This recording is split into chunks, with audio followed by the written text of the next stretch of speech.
Greetings, folks. This is Scott, and you're tuning into A Woman's Place, the podcast where we break down all the policies and politics that affect the 51%.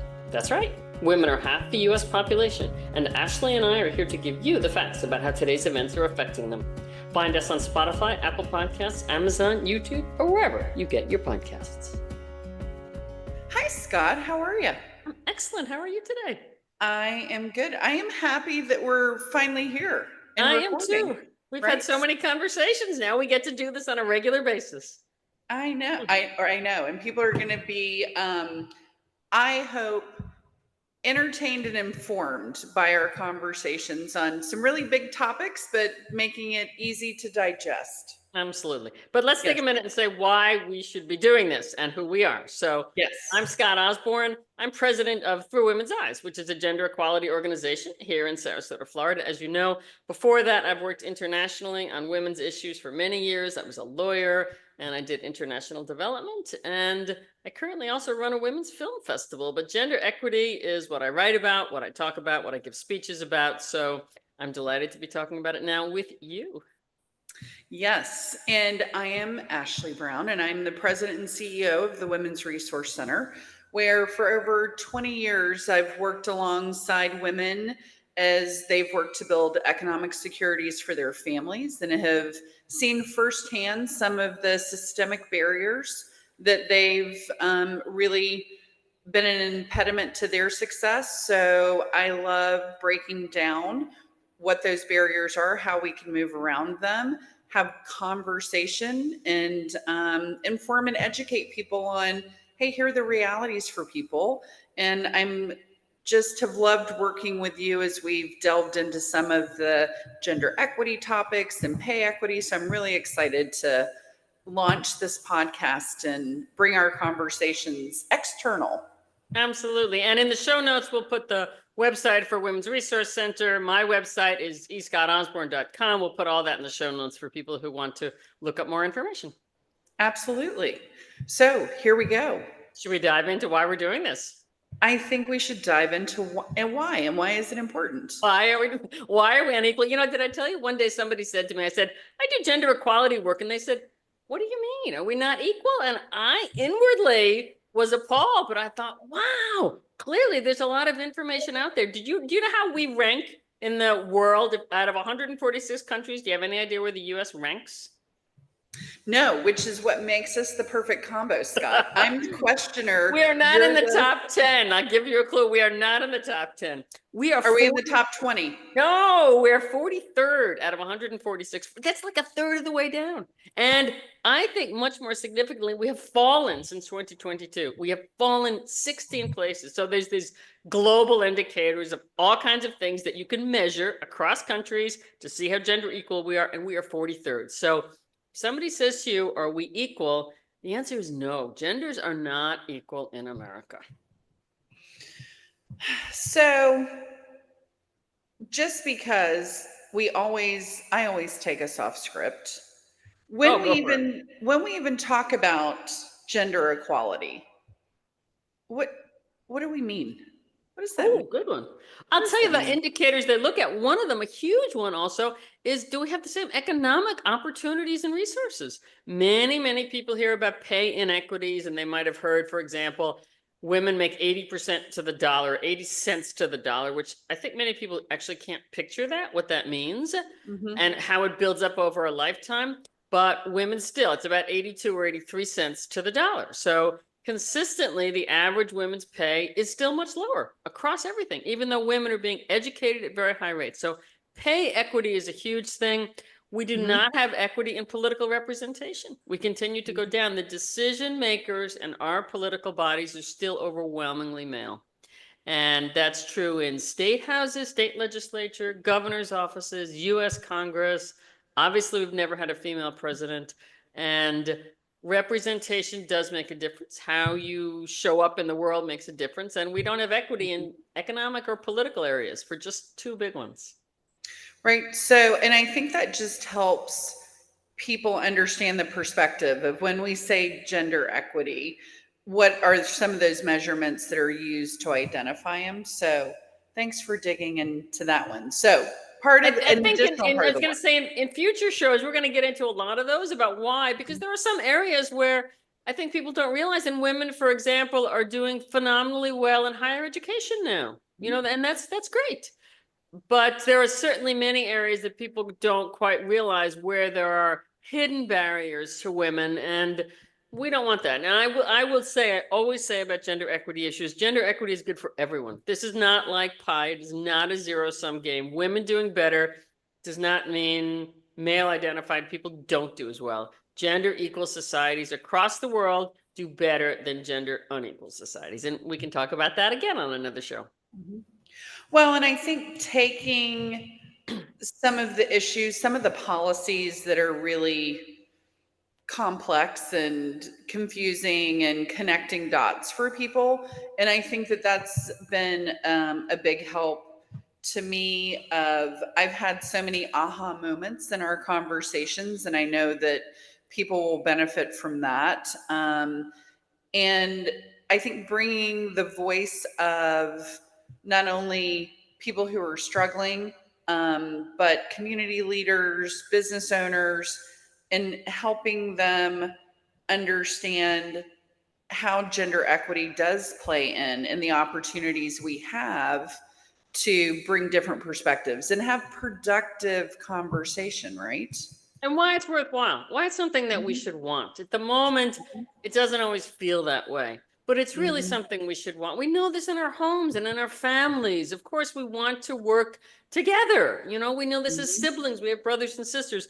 We know this in our heart of hearts, but currently it doesn't always feel that way. So we want to try to get facts to people, information about, I think, issues both that sort of sound instantly like they're female, maybe reproductive rights, but there's also issues that people don't always realize they have an effect on women under the surface. People sometimes don't realize that those are there, and that's important because they do make a difference over time. So I'm going to give. I'm going to put my dog out. Here will be an editing opportunity, Anne. That's awesome. You go for it, Ashley. So I want to give such a great example. You did a wonderful guest column in our local Herald Tribune talking about the Department of Education, which is, this is such an easy example, I think, because there's so much noise around, Department of Ed. Should it be federal? Should it be state? Who should have this control? And why would the Department of Education be a women's issue? Well, thank you for asking. And this came up, and I did do that article for the newspaper, and I got a lot of comments. It came up because at the time, this was a couple of months ago, there were suggestions that would be eliminated, that department under the new administration would be eliminated. I don't yet know if that's going to take place, but that was suggested. And I went around, I did a little research, and I went around asking people, do you know where the Department of Education spends its money? What does it actually do? I was amazed at the number of people who really had no clue. And that's not at all insulting. It's just people don't think about it. Including me. Let's be full transparency. I was like, well, Yes. other than the education part. What do they do? Right. And people, most people don't spend their lives thinking about that. And they shouldn't be faulted. But the interesting thing is the bulk of the Department of Education money goes to higher education loans and grants. So it's supporting higher education, college students, technical schools, etc. It doesn't pay for local buildings. Some of it does go to equalize rich and poor neighborhoods because of the way we fund schools. Most school policies are statewide, but leaving that aside. But what's interesting about student loans and grants is that women hold 2/3 of that student loan. Women have far more debt. So when you hear something like student debt, you think woman's problem. You shouldn't think this is equal, or maybe you picture a man, I don't know. But that's one where you want to think yourself, wait a minute, this is 2/3, a little bit over 2/3 women who have these loans. And we could talk about why women have more loans. They tend to get less family support. They make less money after, 80 cents to the dollar. So student debt, student loans, Department of Education money, that's a women's issue.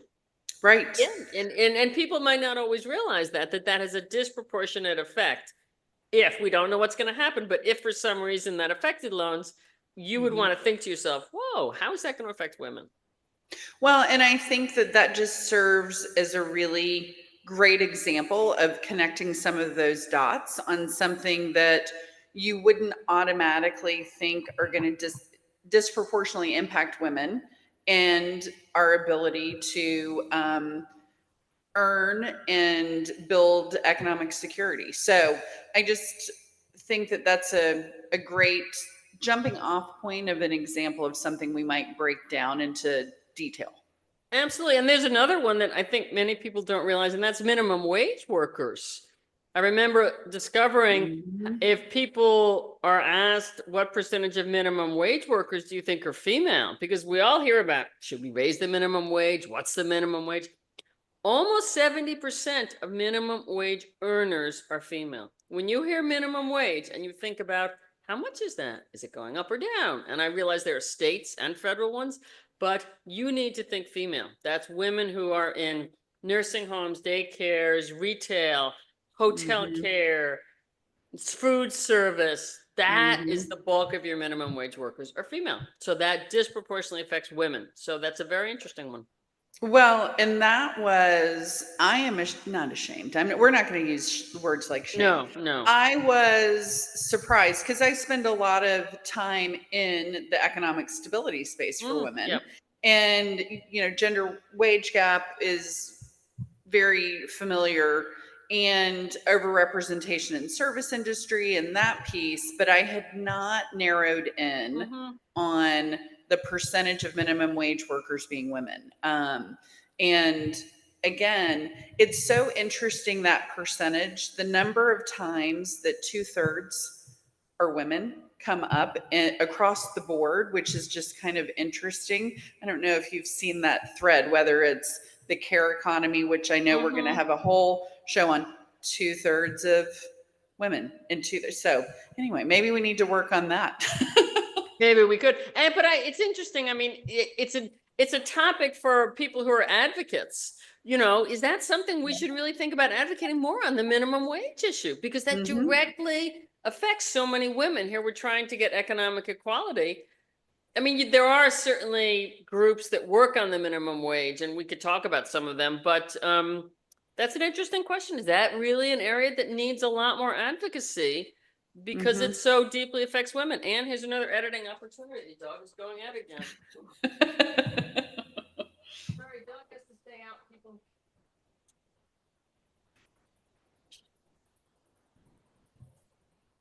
Okay, there you go. Thanks, Ann. So anyway, that gives us just kind of setting the stage for why we're investing our time and energy in creating this is that opportunity to talk about the things that are impacting the 51% of us in this country who happen to be female.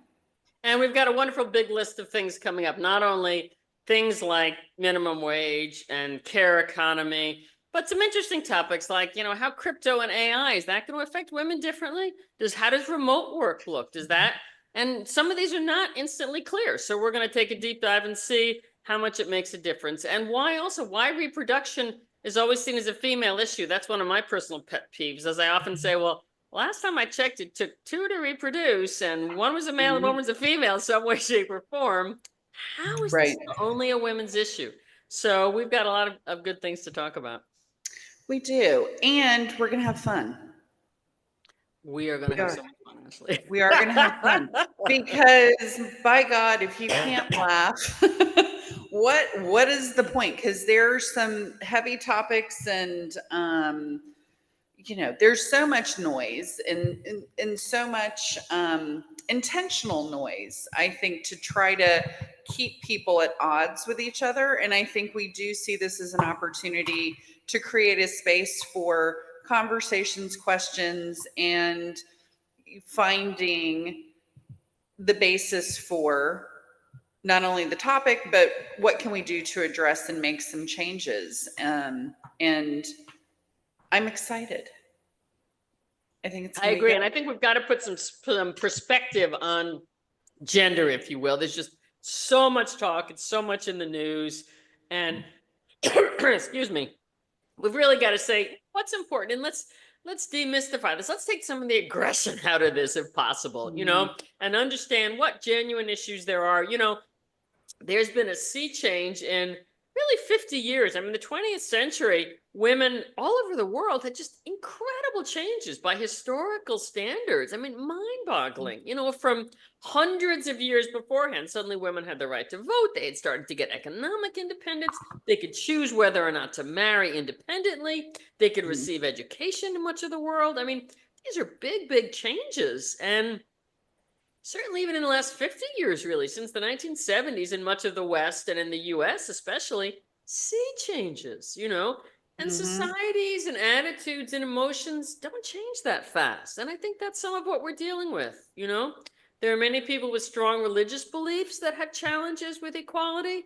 And I understand where they're coming from. I may or may not personally agree, but I think we have to understand how people's attitudes about genders have been formed for many, many, many years. So hopefully we can put some of that. What a valid, spot on point, which again, yet another reason I love our conversations. I mean, that's such a obvious thing that you said, that the change has been significant and leaps and bounds. And the fact that our emotions, our feelings, all of that don't always move at the same speed. No, so society and cultures, they don't reform that quickly. And some Yeah. people might like them to, and others are just like, we are not there. And we can love that or hate that, but I think we have to respect it and own it and at least honor it. Social change takes time. And we have had amazing changes in gender and LGBTQ rights and just so many things. I mean, think about in America today, us, our daughters, whether or not we have them, but women of that generation, they can work independently, they buy their own homes, they can be educated. I mean, there's just so many opportunities available to them that only 2 or so generations ago would have been very uncommon. So that's fast. That's really fast. No, it is. So lots of topics on the horizon. Yes. I do think it would be fun if we jumped into one or two topics from the last week, because that's part of what we want to do is like what were the headlines in the last couple of weeks? It's been busy in the gender world. Oh God.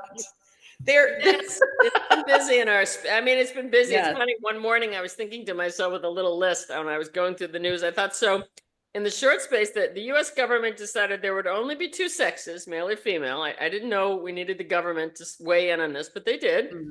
We pardoned what are called the base convicts, and we can talk about that. That was a fascinating issue. We require now federal workers to stop being remote, which, as we've said, could affect women differently. We lifted the global gag rule. The global gag rule is something that's gone back and forth with administrations. We moved, when I say we, I mean the current federal administration moved to end diversity, equity, and inclusion programs, which were not just about gender, but certainly in part were. And most recently, the executive actions came out that all federal programs were to be analyzed to see if they had any initiatives that promoted or reflected gender ideology. So we've had gender pushed into a lot of front page stuff, which is not normal. Normally, think about all the big issues a new administration would be dealing with, but for whatever reasons, they have front and center gender. So it's just there for us. You use the term, it's probably just so we would have topics for the podcast. Yes, exactly. Right. So our work would not be done. Our work is not done. So gender ideology, is that the term you used? Well, that's the term specifically that was in the executive order. That's not my term, but that is the term that was used in the executive order. Yeah. I've got the quote here somewhere. So my brain goes to pertaining to specific gender. Is there a different definition of what gender ideology would be. Like, I think this is a perfect example of this was written in an executive order. What does it even mean? What is Well, gender ideology? you know, actually, I can tell you because I printed out this executive order. According to that, gender ideology is defined as, quote, the biological category of sex with an ever-shifting concept of self-assessed gender identity, permitting the false claim that males can identify as and thus become women and vice versa, and requiring all institutions of society to regard this false claim as true. So if you wade through that, what they're essentially saying is the biological category of sex, which I, frankly, when they talk about that, I assume what they're talking about is genitalia. Nobody does an XY and an XX chromosome. So they're referring to the genitalia. Right. That's usually how people tell. And stating specifically the notion that some males may identify as women or vice versa, and that this is false and society should not accept that false claim. So they're clearly, without mentioning the word trans, going after people who are trans, gender non-binary. They don't mention that specifically, but it is suggesting that this has been woven through much of federal policy. That's the subtext, is that this has somehow been woven through all of gender policy. The next piece of it, which we could talk about, is the assumption that this has harmed federal policy. You might say, well, whether or not I agree with this, what difference does it make in, I don't know, the Department of Energy, let's just say, Right. you know, doesn't the Department of Energy have other things to do than worry about somebody's genitalia, you might say. But this suggests that this is something that every agency within the government needs to pay attention to put it delicately. So that's how I didn't define that gender ideology that way. That's how it was defined in the order. So, and I think your statement from a couple of minutes ago is really interesting. Of all of the things that we have opportunities to work on collaboratively and collectively as a country, that it's interesting that this was kind of rose to the top as a priority. It is. I mean, and you can see, I mean, you were probably listening or following the information about Pete Hegseth when he was nominated as defense secretary, and the discussions about that. And there were discussions about the military and readiness of the military. And it assumes, and again, I'm not speaking my perspective, but this assumes that there have been active initiatives under the rubric of DEI that have put unqualified women, minorities, Black people, however, anybody who came in through some sort of perception of DEI, that has been a handicap to government agencies and running and functioning. That's the implicit assumption as I read it, and that is what is to be rooted out. Again, that's how I read these. Interesting. Well, and much more to discuss there.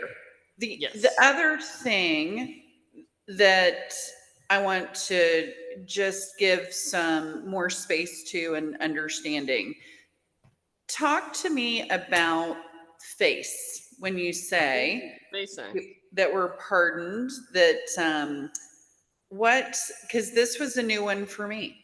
Again, you're going to hear that a lot, listeners. This was a new one for me. Well, this was, and I suspect it went under the radar for many people. This was as a pardon. As you know, presidents can pardon for almost any reason at all. And presidents have historically, of Democrats, Republicans, they will pardon individuals. And President Trump, when he first took office, he issued many pardons for many different reasons. But one of them was, I believe it was either 23 or 27 individuals who had been convicted under what's called the FACE Act, FACE, the acronym. And that stands for the Freedom of Access to Clinic Entrances, FACE, Freedom of Access to Clinic Entrances. This has been on the books since 1994. So this is 30 years. This is not some very recent. And this stemmed from, passed by Congress, signed by presidents, this stemmed from violence against individuals going to medical clinics. There were especially anti-abortion activists and others who were attacking individuals, male or female, going lawfully to clinics, which again, remember, we're functioning perfectly lawfully, engaging in perfectly legal activities, and they were attacked, threatened, obstructed, etc. So Congress passed a law, the Freedom of Access to Clinic Entrances Act, to prohibit this kind of violent behavior. It was specifically for people who were attacking individuals attempting to enter clinics. So we have just pardoned 23 or 27 of these individuals who were convicted, courts of law. And I found that fascinating because whatever your personal feelings might be on abortion, and I should get this on the table, that I understand people have very strong feelings, and I respect that. I think that's important, to that I understand where people come from, but I also think that this is physical violence directed towards someone for engaging in a lawful behavior. I don't think we want to start to move to a place where we condone that. So by pardoning these individuals, we've said, what you did was okay.